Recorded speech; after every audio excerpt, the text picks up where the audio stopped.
This is a Bell & Howell Model 466A auto-threading dual 8 projector, so you can switch it between standard 8mm and super 8mm. This dates, I believe, the 1970s. It is a silent unit, but this was the old family projector. They had two of them. This wasn't the nicer one, but critically,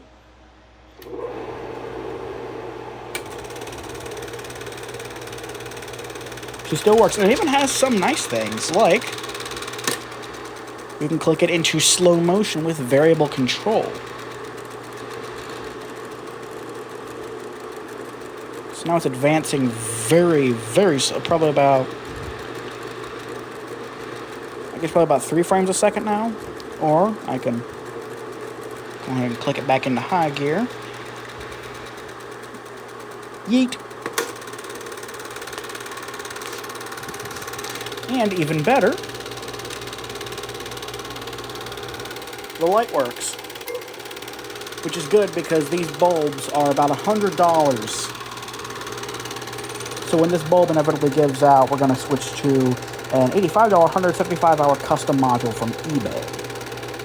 But regardless, the old family projector still works.